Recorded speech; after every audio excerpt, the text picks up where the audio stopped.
Dimana kalau misalkan lu yang curhat, ntar dia bilangnya, ah lu masih gitu doang, gue dong. Halo teman-teman, kali ini gue mau bahas yang namanya Dark Syndrome. Disclaimer dulu, video ini bukan untuk menjelekkan orang yang memiliki sindrom ini, melainkan untuk kita yang belum tahu untuk bisa meresponinya dengan lebih baik.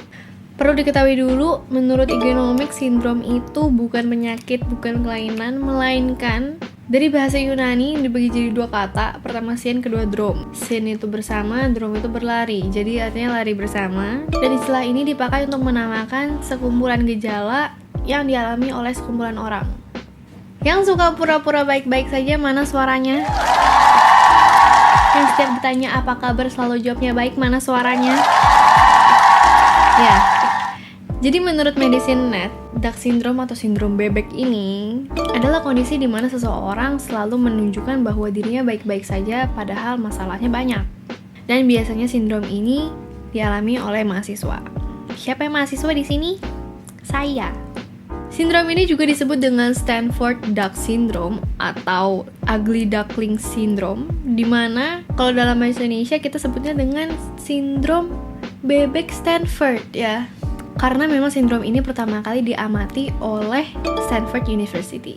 Kalian kenal gak sih ada orang yang suka memamerkan permasalahan hidup mereka? Dimana kalau misalkan lu yang curhat, ntar dia bilangnya, ah lu masih gitu doang, gue dong. Itu malah jadi adu nasib ya. Justru ini kebalikannya, dimana mereka tidak mau orang tahu bahwa dirinya terkena masalah. Dimana gue yakin masalah tuh semua orang mengalami masalah dong, gak mungkin gak mengalami masalah.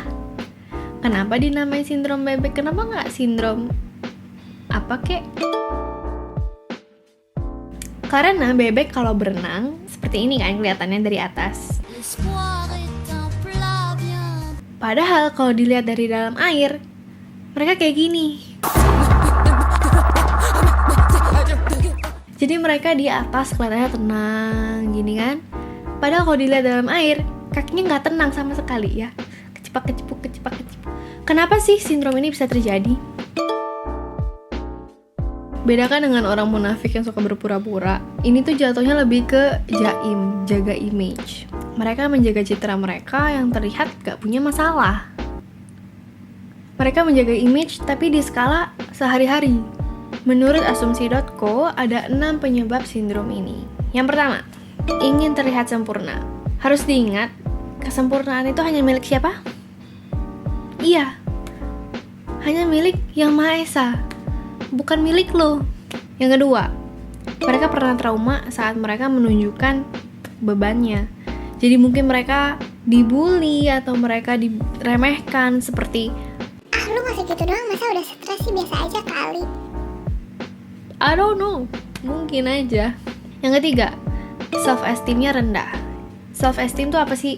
Self-esteem itu artinya pikiran, pendapat, penilaian lu terhadap lu sendiri gitu loh. Bagaimana lu melihat diri lu, bagaimana lu menghargai diri lu. Dan mungkin cara mereka melihat diri mereka tuh gak tinggi-tinggi banget gitu kayak.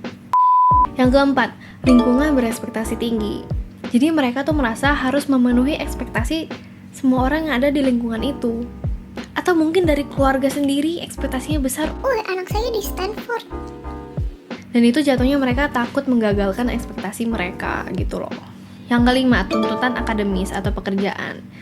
Jadi memang kalau tadi di Stanford itu mungkin memang tekanannya memang besar dan tuntutannya bahwa lu harus survive dengan keadaan yang tekanannya besar itu gitu loh. Jadi memang bebannya segitu dan lu harus bisa baik-baik saja dengan keadaan segitu. Jadi tekanan yang besar itu seperti biasa aja di lingkungan yang memang tekanannya besar. Yang keenam, pengaruh media sosial.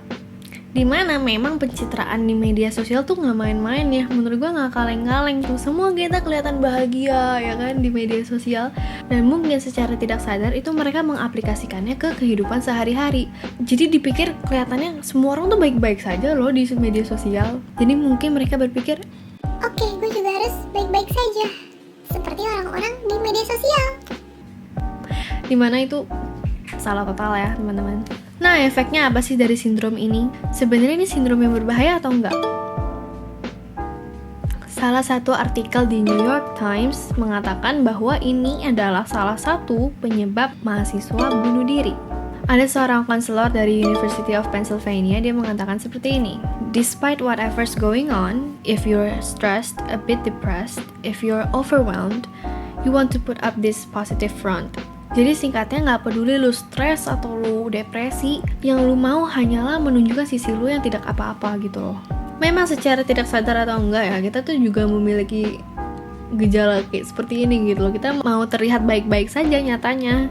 Kita pasti gak mau kelihatan seperti orang yang problematik, dan menurut gue itu sih alami aja ya, karena ya naturnya aja gitu kali ya. Sindrom ini juga bisa mengakibatkan seseorang menjadi sangat tertutup, karena dia pengen semua orang melihat dia tuh baik-baik saja. Itulah akarnya. Dengan dia tidak mau orang lain tahu dan dia tidak cerita ke siapa-siapa mengenai masalahnya, bisa aja mereka jadi mau bunuh diri itu tadi. Dimana menurut gue yang sehat adalah kalau lu memiliki seseorang yang lu percaya dan lu bisa menjadi transparan di depan mereka, ya lu menceritakan masalah lu dan mencari jalan keluarnya gitu bersama. Jangan dipendem terus dan jadi beban ke diri sendiri gitu loh. Jadi intinya apa sih dari pembicaraan kita sepanjang ini? Gue doang yang bicara. Ya jangan takut untuk terlihat tidak baik-baik saja, karena nyatanya semua orang memiliki masalah. Dan harus diingat, kesempurnaan hanya milik saya. Enggak dong, hanya milik yang Maha Kuasa ya. Gak bisa tuh, gak bisa orang terlalu terlihat sempurna tuh capek sendiri gitu loh jatuhnya. Milikilah seseorang yang memang lu percaya dan lu bisa transparan. Dengan itu beban pikiran lu bisa tersalurkan sedikit gitu loh.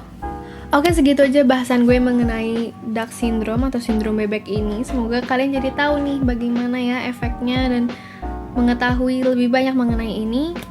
Correct me if I'm wrong. Kalau punya pertanyaan, komen aja di bawah. Silakan like, comment, dan subscribe. Dadah.